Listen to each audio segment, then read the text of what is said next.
স্বামী স্ত্রী দুজন একদিন বসে আছে, স্ত্রীটা বেমার পড়ে গেছে। দিয়া তখন স্ত্রীটা ওকে জিজ্ঞাসা করছে আর পুরুষকে, হাজি তুমি আমাকে কতখানি ভালোবাসো? কইছে তোমাকে খুবই ভালোবাসি জি। কইছে তাও কহ কতখানি ভালোবাসো? তো পুরুষটা কইছে এত তোমাকে ভালোবাসি, এত তোমাকে ভালোবাসি যে বলার শেষ নেই, তোমাকে দেখাইতে পারবো না আমি। তখন বলছে যে তাহলে কেমন করে আমি জানবো যে তুমি আমাকে ভালোবাসছো? কিছু ওয়াদা দাও, তাহলে আমার মরার পর তুমি বিয়ে করবে না। বলছে দেখবো, বুঝ বিচার করে তখন ওইটা ভাবা চিন্তা করবো। তাও কহ কতদিন বাদ তুমি বিয়ে করবে না? যদি তুমি বিয়ে করেই লাও তা আমি তো কবর থেকে আর তোমাকে মানা করতে পারবো না, দেখতে পাবো না। তো তুমি কতদিন পর আমার সাথে, আমার মরার পর বিয়ে করবে না? তখন বলছে বিবি রে, তাহলে যখন তুমি শুনতে চাইছো তোমার পরে আমার এত মায়া মোহব্বত আছে, যতদিন তোমার কবরের মাটি না শুকাইবে অতদিন আমি বিয়ে করবো না। কবরের মাটি কয়দিন শুকাইতে লাগবে ভাই? একদিন, দুদিন, 3 দিন, 4 দিন, নাকি 5 দিন লাগবে নাকি মাওলানা? শুকিয়ে যাবে। এবারে কইছে ঠিক আছে, বিবি খুব খুশ, মরে গেল। একদিন চলে গেল, 2 দিন চলে গেল, 3 দিন চলে গেল, 4 দিন, 5 দিন, 8 দিন হয়ে গেল। তার স্বামী কবরের পাঞ্জরে চলে গেছে। বিবির সাথে আমি ওয়াদা করেছি যতদিন কবরের মাটি ভিজা হয়ে থাকবে না শুকাবে অতদিন আমি বিয়ে করব না। দেখি আমার বিবির কবরের মাটি শুকাল জায়গা শুকায়নি। ওরে সুবহানাল্লাহ, যে দেখছে এখনো মাটি ভিজা হয়ে আছে। আবার 3 দিন পর যদি যাচ্ছে, ওরে আল্লাহ দেখছে এখনো মাটি ভিজা হয়ে আছে। এবার তার স্বামী মনে মনে বলছে আল্লাহ কি তোমার লীলা, কি তোমার তামাশা। আল্লাহ আশেপাশে কোনো জায়গাতে মেঘ পানি হয় না, দেখতে পাই না, কিন্তু আমার বিবির কবরটা কেনে ভিজা হয়েছে, ব্যাপারটা কি? আজকে আমি চোর দেখবো। এবার আড়ালে একটু সেই লোকটা বসে গেছে। বসে যাওয়ার পর এবার দেখছে ওর যেটা শালা ছিল, একটা কে ছিল শালা, স্ত্রীর ভাই কেন শালা বলে, ওর শালাকে দেখছে যে এক বদনা পানি লিয়ে ডলে করে চলে এসছে আর কবরে ঢালছে, কবরে ঢালছে। তখন ওকে যা ধরে নিয়ে বলছে, এই শালা হারামি, তুই কেন মাটিতে কবরে পানি ঢালছিস রে? কি ব্যাপার, কি হয়েছে তোর? কইছে বহন তুমি জানো না, বুবু মরে সেদিন আমাকে কয়ে গেছে যে তুই রোজ দিন একবার করে এক ডলে করে পানি ভিজাবি কবরে। তার লাগে আমি কবরকে ভিজাছি। সুবহানাল্লাহ। কহেন তো এরকম করে পানি যদি ঢালতে থাকে সারা জীবন কেটে যাবে, তার কবর শুকাইবে না, আর না কবর শুকাবে না বিয়ে করতে হবে। আরে আল্লাহ, ভাই আমার, তাহলে এরকম স্ত্রী যদি বাড়িতে নিয়ে আসেন, পড়ালেখা না হয়, তাহলে জীবনটা সুখে শান্তিতে কাটবে। আর একটু আগে চলেন, আল্লাহর নবী যখন দুনিয়া থেকে চলে গেলেন, তারপরে খলিফা হলেন কি আবু বকর রাদিয়াল্লাহু তাআলা আনহু। বড় কথা বলবো না, উনিও দুনিয়া থেকে চলে গেলেন। 2 নম্বর খলিফা হলেন কে? উমর ফারুক রাদিয়াল্লাহু তাআলা আনহু। রাতের বেলাতে একদিন হাঁটছেন, গ্রামে গ্রামে ভেষ বদলে হাঁটছেন, যেন কেউ চিনতে না পারে যে এটা হলো মুসলমানের রাজা। মুসলমানের রাজা যেমন আমার মুখিয়াজি, আমাদের খুট্টি পঞ্চায়েতের মুখিয়া, এই মতো মুসলমানের আমির ছিলেন কে? উমর ফারুক রাদিয়াল্লাহু তাআলা আনহু।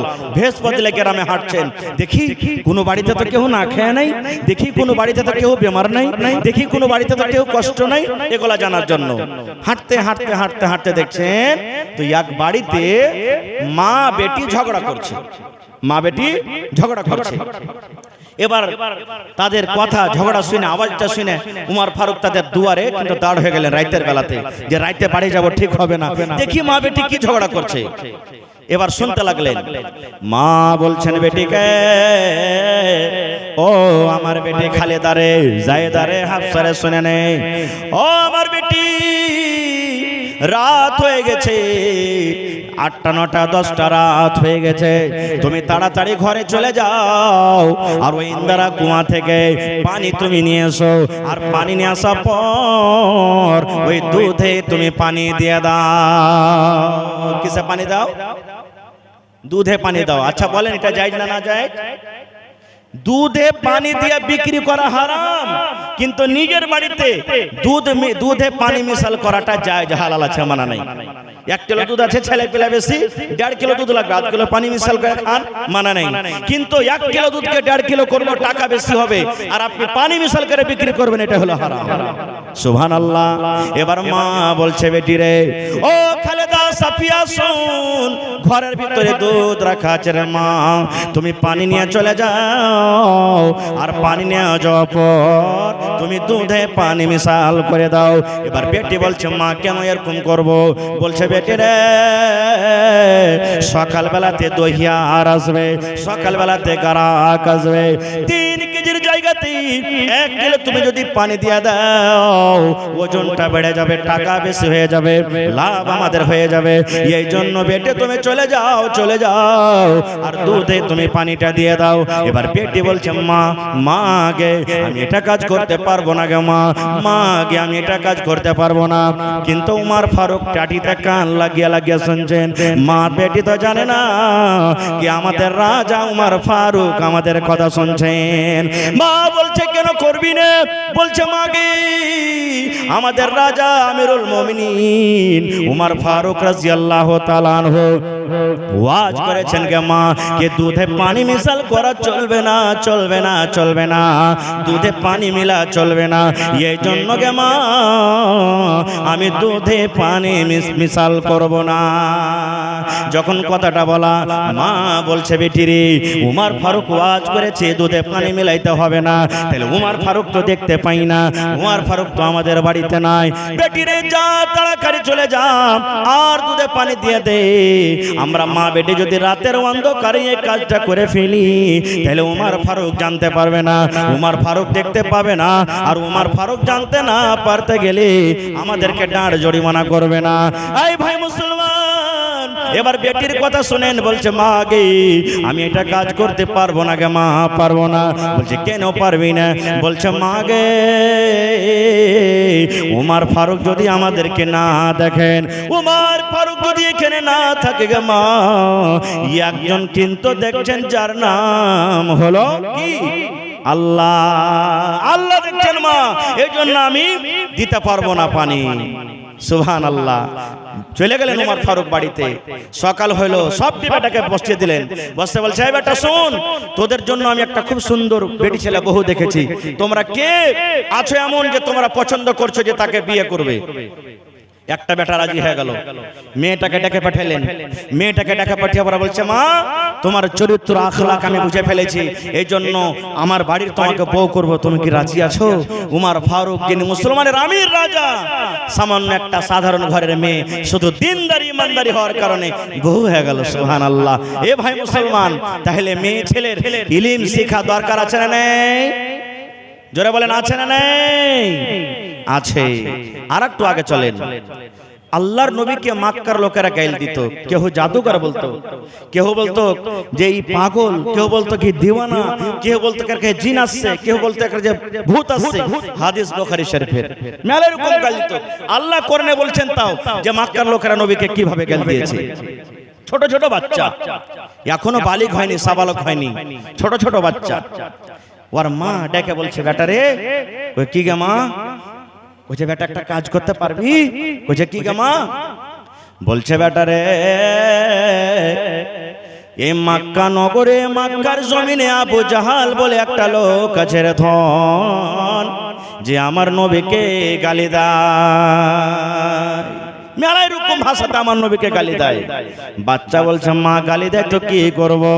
বলছে বেটা রে যদি আমার নবীকে যারা গালি দেয়, যারা ইসলামের দুশমন, মুসলমানের দুশমন, নবীর দুশমন, ওই আবু জাহালকে যদি তুই মার্ডার করতে পারিস রে ধন, আমার মা আমার কলিজা খানটা একবারে বড় হয়ে যাবে। পারবে কাজটা করতে? বেটা রাজি। হ্যাঁ মা করবো। সাবালক হয়নি, সাবালক হবো হয়ে আছে। দুই ভাই দুই হাতে তলোয়ার। চলে গেলেন যুদ্ধতে, বাদারের লড়াই, বাদারের যুদ্ধ। সুবহানাল্লাহ। ওই যুদ্ধতে চলে গেলেন। কাতারবন্দি হলো, সাফ হলো। নবীজি দোয়া করছেন, নিজের তাম্বুর তলে দোয়া করছেন বিজয় হওয়ার জন্য। সাফ বান্দি হয়েছে। সব থেকে আগে দিকে আব্দুর রহমান বিন আওফ রাদিয়াল্লাহু তাআলা আনহু, যুদ্ধ মানুষ, যোদ্ধা মানুষ, তলোয়ার নিয়ে আগা কাতারে আছে, একা আগা দিকে আছে। আর এই বাচ্চা দুটা ভাই নিজের মারপেটের তলোয়ার নিয়ে, একজনা ডাহিন দিকে, একজনা বাঁ দিকে। আচ্ছা লড়াই করতে যাবেন, আর যদি আপনারা 4টা 5টা মজবুত ভাই থাকেন তো সাহস হবে না? হবে না হবে না। আর যদি একটা ভাই খুব মজবুত হয় আর সব 8 আনা 4 আনা 10 পয়সা হয় তো ডর লাগবে না লাগবে না? আব্দুর রহমান বিন তাহিন দিকে দেখছে একটা ছোট বাচ্চা, বাঁ দিকে দেখছে একটা ছোট বাচ্চা, কইছে আল্লাহ যদি বড় মানুষগুলা কেউ আসতো তাহলে আমার একটু সাহস হতো, ছোট ছোট বাচ্চা মনে মনে এগুলো গাইতে আছেন। এবার শুনেন আব্দুর রহমান বিন আওফ বলছেন, ওরে সুবহানাল্লাহ, মনে মনে আমি এই কথা বলতে আছি, আল্লাহ আমার দুই দিকে দুইটা ছোট ছোট বাচ্চা। এবার কথা বলতে না বলতে ডান দিকের একটা বাচ্চা ইশারা করে বলছেন, মানে লম্বা কান তাক পৌঁছে না, ইশারা করে বলছে চাচা একটু তুমি আমার দিকে ছেপড়া যাও, খাটো হয়ে যাও। এবার আমি কানটাকে তাদের মুখের কাছে লাগিয়ে দিলাম। ছোট মাসুম বাচ্চা বলছেন, ও চাচা গো, আইনা আবু জাহাল, চাচা আবু জাহাল কই, আবু জাহাল কোথায় আছে? আইনা আবু জাহাল, চাচা গো আবু জাহাল কই, আবু জাহাল কোথায় আছে? আবু জাহালকে আমরা চিনি না জানি না, কই আবু জাহাল কোথায় আছে? এবার আব্দুর রহমান বিন আওফ বলছেন, ভাতিজা রে, কেন তুই আবু জাহালের নাম নিছিস? আর আবু জাহাল কত বড় লোক জানেন? ওরে সুবহানাল্লাহ, 1000 মানুষ লড়াই করতে এসেছে, 1000 মানুষ যুদ্ধ করতে এসেছে বেঈমান মুশরিকা, আর 1000 মানুষের নেতা হলো আবু জাহাল। 1000 মানুষের নেতাকে আবু জাহাল চিৎকাবরা ঘোড়াতে চড়ে একবার কাতারের ওই দিকে যায়, আবার চড়ে আগা দিকে কাতারের এই দিকে যায়, ঘোরাফেরা করে খালি যে কেমন করে লড়াই করতে হবে, এরকম ভাবে প্র্যাকটিস করে। বাচ্চাটা বলছে, চাচা আবু জাহাল কোনটা, আবু জাহাল কই? আব্দুর রহমান বিন আওফ বলছেন, ভাতিজা রে, কেন তুমি আবু জাহালের নামটা নিছো? আবু জাহালকে তুমি কি করবে? আবু জাহালকে দেখে তোমার কি লাভ হবে?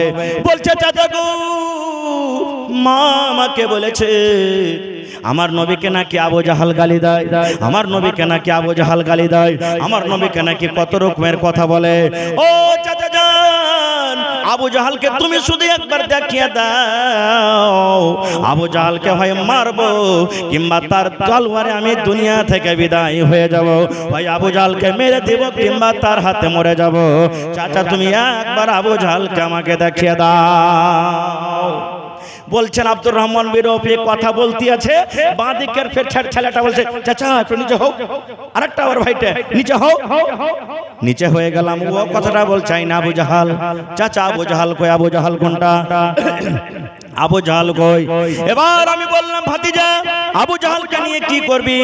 বলছে, চাচা গো, এই যে আমার আপনার ডান দিকে দাঁড় হয়েছে, এটা হলো আমার ভাই, এটা আমার নিজের ভাই, আমরা দুইজন নিজের মায়ের পেটের ভাই। চাচা গো, আমার মা আমাকে বলেছেন যে আমার নবীকে নাকি আবু জাহাল গাল দেয়, হয়তো আবু জাহাল আজ বাঁচবে, আর না হলে আবু জাহালের হাতে আমরা দুই ভাই মরে যাব। যেমন কথাটা বলা, আব্দুর রহমান এবার নজর করে সামনে দেখেন, চিৎকাবরা একটা ঘোড়াতে চড়ে আবু জাহাল চলে যায় চলে যায়। এবার ইশারা করে দুমন থেকে বলছেন, ভাতিজা রে, ওই যে দেখো তোমাদের শিকারী, যার জন্য তোমরা এসেছো রে ভাতিজা, ওই যে তোমাদের দুশমন, নবীর দুশমন, ওই দেখো ঘোড়ার উপরে চড়ে চলে যায়। ওরে আল্লাহ, আব্দুর রহমানি বলেন, আমার মুখ দিয়ে কথাটা এখনো পূর্ণভাবে বলা হয়নি। আল্লাহ রে আল্লাহ, দুইজন বাচ্চা বাঘ যেমন মানুষকে দেখে ঝাঁপিয়ে পড়ে, এমন জোর করে তারা ঝাঁপিয়ে পড়েছে, ইয়াকে সঙ্গে আবু জাহালের উপরে তারা লাফিয়ে তালোয়ার খোঁজা দিয়েছে। আর যেমনই তালোয়ার মেরে দেওয়া, আল্লাহ রে আল্লাহ, আবু জাহাল ঘোড়ার উপর থেকে পড়ে যায়। নারে তাকবীর! হয়নি, হবে না, হতে পারে না, আমার নবীর সাথে কারো তুলনা হয়নি, হবে না, হতে পারে না, আমার নবীর সাথে কারো তুলনা। হায়রে তুলনা তো দূরের কথা, ছায়াও মিলে না, হয়নি, হবে না, হতে পারে না, আমার নবীর সাথে কারো তুলনা হয়নি, হবে না, হতে পারে না, আমার নবীর সাথে কারো তুলনা। সকল সকল নবী রাসূল ছিলেন খোদার দিবানা, দু নয়নে দেখব খোদা ছিল তামান্না। আরে মোর নবীকে ডেকে নিলেন, আরে মোর নবীকে ডেকে নিলেন, দেখবে রব্বানা। হয়নি, হবে না, হতে পারে না, আমার নবীর সাথে কারো তুলনা। হয়নি, হবে না, হতে পারে না, আমার নবীর সাথে কারো তুলনা। ইউসুফকে দেখে যারা আঙ্গুল কেটেছে, তারা কে আমার নবীর রূপ দেখেছে। ইউসুফকে দেখে যারা আঙ্গুল কেটেছে, তারা কে আমার নবীর রূপ দেখেছে। আরে দেখতো যদি কেটে দিত, আরে দেখতো যদি কেটে দিত কলিজাখানা। হয়নি, হবে না, হতে পারে না, আমার নবীর সাথে কারো তুলনা। হয়নি, হবে না, হতে পারে না, আমার নবীর সাথে কারো তুলনা। যার শানে আল্লাহ তাআলা করলেন ঘোষণা, খোলকে আজিম আমার শাহে মদিনা। যার শানে আল্লাহ তাআলা করলেন ঘোষণা, খোলকে আজিম আমার শাহে মদিনা। মুসলমানে নবী ছাড়া কিছুই মানে না, মুমিনে কোরআন ছাড়া কিছুই বোঝে না। হয়নি, হবে না, হতে পারে না, আমার নবীর সাথে কারো তুলনা। নারে তাকবীর। আর দুটো হাদিসের কথা বলবো। আবু সুফিয়ান নবীজির শ্বশুর। আবু সুফিয়ানকে নবীজির শ্বশুর, মুসলমান কিন্তু হয়নি। লম্বা ঘটনা, ছোট করে বলি। এইবারে জামাইয়ের সাথে দেখা করার জন্য আবু সুফিয়ান মক্কা থেকে মদিনা যায়। আমাদের বাড়িতে আমাদের শ্বশুরেরা আসে না বেড়াইতে? জোরে বলেন, আসে না? আসে না? আমরা শ্বশুরের বাড়ি যাই না? হাজি আজ খুবটি হাসিলের মানুষ ভাত খায়নি না, কেমন কি? হায় আল্লাহ, আমরা আমাদের শ্বশুরের বাড়ি যাই কি যাই না? মাশাআল্লাহ, আমাদের শ্বশুর আমাদের বাড়িতে আসে কি আসে না? আসে। তার ইজ্জত সম্মান করি কি করি না? যদি শ্বশুরের ইজ্জতে যদি একটু কমই হয়ে যায়, তো বিবিটা থুইবে, চার চাষ করবে, করবে না? হ্যাঁ, খালি শ্বশুর কি দূরের কথা, শ্বশুরের পক্ষ থেকে কেউ চলে আসো। হ্যাঁ, যদি এখানটা খালি কাপড় না বিদায় করে, দেখে লিয়েন। হ্যাঁ, আমার ভাই বাপেরা লাগছে ওর বাড়িতে পড়ে থাকতে আসছে, কত কালের পরে এসে এখানটা কাপড় গালাতে এবারে ইঞ্জার হলো না, তাহলে কথা বলে বলে কি বলে না, খারজা হোক। এবারে নবীজি বাড়িতে আছেন, কার বাড়িতে আছেন সেদিন? কার বাড়িতে? আবু সুফিয়ান বলছেন যে আমার বেটির বাড়িতে আছে, বেটির বাড়িতে আছে, বেটির ঘরে আছে। এবার এজাজত চাইলেন, নবীকে কাছে এজাজত চাইলেন, নবীজি বললেন আসতে দাও। মুসলমান কিন্তু হয়নি এখন আবু সুফিয়ান। এবার গেলেন ভিতরে। আচ্ছা বলেন তো, আমাদের শ্বশুররা যদি আমাদের বাড়িতে আসে, তা আমাদের স্ত্রীরা বসতে দিবে না দিবে না? জোরে বলেন, বসতে দিবে না দিবে না? ওরে সুবহানাল্লাহ, নবীজির বিছানা লাগা আছে, চোখের ওপরে কিংবা পালঙ্গে নবীর বিছানা বিছা আছে। এইবারে আবু সুফিয়ান নবীর বিছানের ওপরে বসতে যাবেন। জামাইয়ের বিছান, বেটির বিছান, বসতে যাবেন। যেমনই বসতে যাওয়া, সুবহানাল্লাহ, এইবারে বেটি বলছেন আব্বা গো থামো, ও আব্বা থামো থামো। মানে কেমন থামো? যেমন কুটুম বসতে ইচ্ছে কুরসিতে, আর যদি কোনো ময়লা টয়লা লেগে থাকে তো আমরা থামো থামো থামো থামো থামো ঝেড়ে দিয়ে একটু বলবো না? এই মতো নবীজির স্ত্রী, ওরে সুবহানাল্লাহ, আব্বাকে বলছেন আব্বা থামো, একটু থামো, বসিও না, বিছানায় বসিও না আব্বা, বিছানায় বসিও না। আবু সুফিয়ান বললেন আমি ধমক দিয়ে দাঁড় হয়ে গেলাম। এবারে আমি যখন দাঁড় হয়ে গেলাম, ওরে সুবহানাল্লাহ, আমার বেটি আমাকে বিছানাতে বসতে না দিয়ে ওই বিছানা খানটাকে জমা করে এক সাইডে রেখে দিলেন। এবার রেখে দেওয়ার পর বলছেন আব্বা তুমি এখন বিছানায় বসে যাও। সৈয়াদি বিছানা খানটা জমা করে দিল, উপরকার যত কাপড় ধরিয়েছে, আর খালি বিছানাতে বলছেন চৌকিতে বা খাটে এখন বসো। এবার আবু সুফিয়ান বলছেন মারে এরকম কাজ তুমি করলে কেন রে মা? আমি তো হইলাম তোমার বাপ, তুমি হইলে আমার বেটি, এই মুহাম্মদ হলো আমার জামাই, আর জামাইয়ের বাড়িতে আমি এসেছি, বেটের বাড়িতে এসেছি। বাপকে আদর করে বসতে দিয়েছ, বাপকে আদর করে বসতে দিয়ে বিছানা কেন তুমি জমা করে নি না? কেন আমাকে বিছানায় তুমি বসতে দিলে না? কেন তুমি বিছানা খানটাকে জমা করে নি না? এবারে ওরে সুবহানাল্লাহ, নবীজির স্ত্রী ওই আবু সুফিয়ানের বেটি বলছে, আব্বা গো, তুমি নবীর বিছানাতে বসার এখনো যোগ্য হওনি। তোমার মতো মানুষটা নবীর বিছানায় বসবে এটা হক কিন্তু রাখে না। এবারে বেটি বলছে, কেন রে বেটি? আব্বা বলছে, কেন রে বেটি? কেন আমি বিছানায় বসতে পাবো না? এটা তো হলো আমার জামাই, মুহাম্মদ হলো আমার জামাই, আর তুমি হলো আমার বেটি। জামাইয়ের বিছানা আমি কেন বসতে পাবো না? বেটের বিছানা আমি কেন বসতে পাবো না?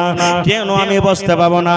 এইবারে বেটি বলছে, আব্বা গো, আমি তোমার বেটি হইতে পারি, আর এই মুহাম্মদ তোমার জামাই হইতে পারে, কিন্তু এই বেটি আর জামার এলাওয়া আল্লাহ রাব্বুল আমিন তাকে নবী করেছেন আর তাকে রাসূল করেছেন।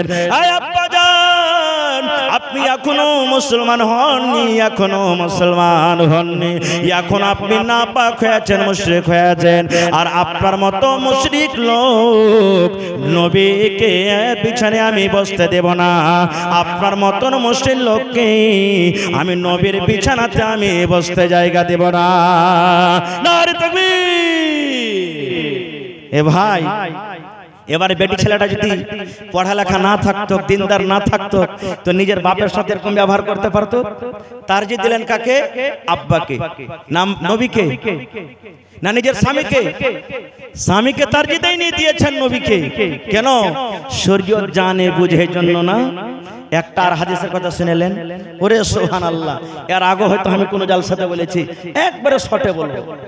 আল্লাহর নবীর জামানাতে সুবহানাল্লাহ সাফওয়ান বিন মুআত্তাল রাদিয়াল্লাহু তাআলা আনহু একজন সাহাবী, একবার শর্টে বলবো করি। সাফওয়ান বিন মুআত্তাল রাদিয়াল্লাহু তাআলা একজন স্বামী, পুরুষ মানুষ। এবার তার স্ত্রী বলছেন, আমি নামাজ পড়ি, আমার স্বামী আমাকে মারে। একদিন দেখলাম, দুদিন দেখলাম, 3 দিন দেখলাম, 5 দিন দেখলাম। এবার নবীর দরবারে আমি কিন্তু শিকায়ত নিয়ে চলে গেলাম আমার স্বামীর জন্য। স্বামীর জন্য শিকায়ত নিয়ে গেলাম। যেমন আমার এই চিলমারি গ্রামে যদি কোনো মানুষ ভুল করে, আমার মুখ্যজির কাছে চলে যায়, আমার মাওলানার কাছে চলে যায়, যে ইনসাফ করে দেন, ফয়সালা করে দেন। এই মতো সেই মহিলা সাফওয়ান বিন মুআত্তালের স্ত্রী নবীর কাছে চলে গেলেন শিকায়ত নিয়ে। কার? স্বামীর জন্য। শিকায়ত কি জানেন? আমাকে খাইতে দেয় না তার জন্য নয়, আমাকে কাপড় দেয় না তার জন্য নয়, আমাকে বাড়িতে রাখে না তার জন্য নয়, যে দিক থেকে আসে আমাকে মারে তার জন্য নয়। কিসের শিকায়ত? চলে গেলেন নবীর কাছে। নবীর পাঞ্জরে আরো সাহাবায়ে কেরাম বসে আছেন, ওয়ার স্বামী সাফওয়ান বিন মুআত্তাল নবীর পাঞ্জরে কিন্তু বসে আছেন। এই বেটি ছেলে যে তখন বলছেন, আসসালামু আলাইকুম ইয়া রাসূলুল্লাহ। নবীজি বললেন, কি খবর, কি কথা, কেনে এসেছো তুমি? এবার সাফওয়ান বিন মুআত্তালের স্ত্রী বললেন, ইয়া রাসূলুল্লাহ, আল্লাহর নবী গো, আমার স্বামীর ব্যাপারে 3 খানা আমি শিকায়ত নিয়ে এসেছি গো নবীজি, 3 খানা আমি কেস নিয়ে এসেছি। নবী বললেন, কি তোমার শিকায়ত আছে বলো। 1 নম্বরে সাইমা বলছেন, আল্লাহর নবী গো, এই যে সাফওয়ান বিন মুআত্তাল আপনার পাঞ্জরে বসে আছে, এটা হলো আমার স্বামী, এটা হলো আমার পাতি, এটা হলো আমার হাজবেন্ড। আল্লাহর নবী গো, আমি যখন নামাজ পড়ি, নামাজের হালাতে আমার স্বামী আমাকে মারে, আমাকে গুতা মারে, আমাকে ফাইট মারে, আমাকে হুড়া দেয়, আর ডাকে, বিবি রে তুমি এসো, এসো আমার বিছানাতে তুমি এসো। এই জন্য আমি আপনার কাছে ইনসাফ পেতে এসেছি গো নবীজি, যে নামাজের হালাতে আমার স্বামী কেন আমাকে মারে। নমাজের হালাতে মারতে হয় ভাই, কেউ মারবে না। 1 নম্বর হয়ে গেল। বলছে আচ্ছা 2 নম্বর। আবার মহিলাটা বলছেন, ইয়া রাসূলুল্লাহ, নবী গো, আমি যখন রোজা রাখি গো নবীজি, দিনের বেলাতে যখন আমি রোজা রাখি, আমার স্বামী সাফওয়ান আমার মুখে পানি দিয়ে কিংবা আমার মুখে খাজর দিয়ে আমার রোজাটাকে ভেঙে দেয়। এবার যদি আমি খাজর কিংবা পানি খেয়ে যদি রোজা না ভাঙে, আমার হাত খানটাকে ধরে বিছানে নিয়ে চলে যায়, আর বিছানে নিয়ে যাওয়ার পর পর আমার সাথে হামবিস্তিরি করে মিলন করে, আর মিলন করার পর আমার রোজাটাকে ভেঙে দেয়। কটা হলো? দুটা হয়ে গেল। এবার সেই মহিলা বলছেন 3 নম্বর কেস। নবী গো, নবী গো, যখন সূর্যটা উঠে যায় পূর্ব দিকে, যখন সূর্যটার ছাটা চলে আসি, সূর্যটা যখন উঠে যায় তখন আমার স্বামী ফজরের নামাজ পড়ে। সূর্য ওঠার আগে আমার স্বামী ফজরের নামাজ পড়ে না। 3 হয়ে গেল কেস। 1 নম্বর নামাজ হালাতে মারি, 2 নম্বর আমার রোজা ভেঙে দেয়, 3 নম্বরে ফজরের নামাজ পড়ে সূর্য ওঠার পর। নবীজি 3টা শেখায় শোনার পর তার স্বামী সাফওয়ানকে বলছেন, সাফওয়ান, তোমার স্ত্রী যে সব কথাগুলো বলেছে এগুলো সত্য না মিথ্যা? আমাদের মানুষ, আমাদের মতো এই জামানার আমরা মানুষ হতাম, লজ্জার কারণে বলতাম না নবীজি সব মিথ্যা কথা বলেছে, একটা সত্য কথা বলেনি, এই কথা আমরা বলতাম। কিন্তু ওরে সুবহানাল্লাহ, যার সিনাতে কোরআন, যে আল্লাহ আল্লাহ রাসূলের প্রতি মুহাব্বত ভালোবাসেন, সাফওয়ান বলছেন, ইয়া রাসূলুল্লাহ, আল্লাহর নবী গো, আমার ব্যাপারে আমার স্ত্রী 3খানা কেস করেছে, একটাও মিথ্যা নয় গো নবীজি, একটাও মিথ্যা নয়, সব সত্য, সব সত্য। আমার বিবি আমার ব্যাপারে যা বলেছেন সব হলো সত্য। এবারে নবী তখন বললেন, বাবারে, নামাজটা হয়তো আল্লাহর ইবাদত, নামাজের হালাতে তুমি কেন মারো? নামাজে তুমি কেন মারো? বিবিকে তুমি নামাজের হালাতে কেন মারো? এইবারে সাফওয়ান বলছেন, ইয়া রাসূলুল্লাহ, আল্লাহর নবী গো, তাহলে আমি কেন মারি নামাজের হালাতে? আমি কেন মারি? তাহলে আমার কথাটা একটু শুনে নেন। এবার সাফওয়ান বলছেন, ইয়া রাসূলুল্লাহ, আমি একটা গরিব মানুষ, আমি কামে কাজে চলে যাই, মাঠে ঘাটে আমি কাজ করি।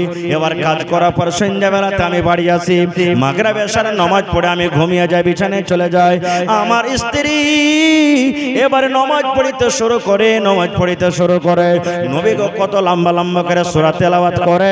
কোরআনের মধ্যে যেগুলো সব থেকে বড় বড় সূরা, এক এক রেখাতে 2-2টা করে সূরা তেলাওয়াত করে। কোরআনের মধ্যে সূরা বাকারা সূরা লম্বা, সূরা নিসা, সূরা মায়েদা, সূরা আলে ইমরান, এই সূরাগুলো লম্বা লম্বা সূরা। 2টা সূরা মিলিয়ে মোটামুটি 4 থেকে 5 পারা। বলছেন, ইয়া রাসূলুল্লাহ, এক রাকাত নামাজে 4 পারা থেকে নিয়ে 5 পারা পর্যন্ত তেলাওয়াত করে। কোনদিন রাত 2টা হয়ে যায়, কোনদিন রাত 3টা হয়ে যায়, কোনদিন ফজর হয়ে যায় নামাজ পড়িতে পড়িতে। আর আমি মাঠে ঘাটে সারা দিন কাজ করি, বিছানে আমার কিন্তু ঘুম আসে না। আমি বুঝালাম একদিন বিবিকে, বিবি রে, এত লম্বা করে তুমি তেলাওয়াত করিও না, এত লম্বা করে তুমি নামাজটা পড়িও না। একদিন বুঝালাম, 2 দিন বুঝালাম, কিন্তু আমার কথা মানে না। আমার কথা যখন না মানি তখন আমি নামাজের হালাতে তাকে কিল মারি, তাকে আমি ফাইট মারি, আর বলি, বিবি রে, এত তুমি নামাজ লম্বা করিও না, এত নামাজ লম্বা করিও না। এসো এসো, তুমি আমার বিছানায় এসো, আমার মাথাটা তুমি দেবে যাও, আমার গা হাতে তুমি তেল দিয়ে দাও, আমার পাটা তুমি একটু দেবে দাও, এসো তুমি আমার বিছানাতে তুমি এসো। আমার কথা না মানে না শুনি নামাজটাকে লম্বা করার কারণে আমার বিবিকে আমি মারি।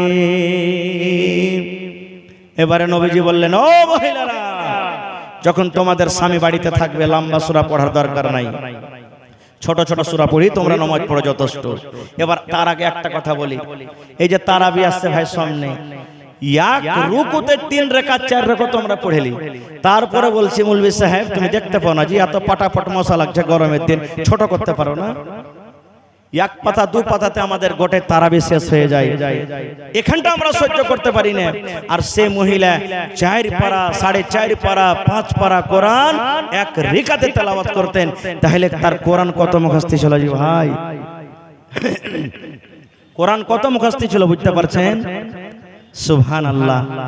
তাহলে বেটি ছেলেকে পড়া দরকার আছে না নেই? জোরে বলেন, বেটিরাকে পড়াইতে হবে না হবে না? হবে। আব্দুল্লাহপুরে একটা প্রাইমারি স্কুল আছে, ওতে দেওয়ালে লেখা আছে, औरत घोइटा कुढ़ाएगी फिर भी पढ़ने जाएगी। औरत घोइटा कुढ़ाएगी फिर भी पढ़ने जाएगी। आजकल का मुसलमान बेटा रखे पढ़ाबो, बेटी के पढ़िए की लाभ जाबे? ई तो जा परे बढ़ते गोबर तुलबे, बाड़ी झाड़ दिबे, घर झाड़ दिबे, झूल झाड़ दिबे, बाड़ी लेबे, यार के पर पढ़िए की करबो? না রে ভাই না, যদি না পড়া তাহলে ওই 10-15 বছর 20 বছর আগে যে আমার মায়েরা খালারা বেটা বেটির আগে যখন রাতের বেলাতে পেশাব করতে ওঠে তখন যে দোয়া শেখাইতো, 1 বাত্তা 2 বাত্তা 3 বাত্তা ঘর সত্তা বাহির মুত্তা, ওগুলো শিখলে শেখাতো না আগে।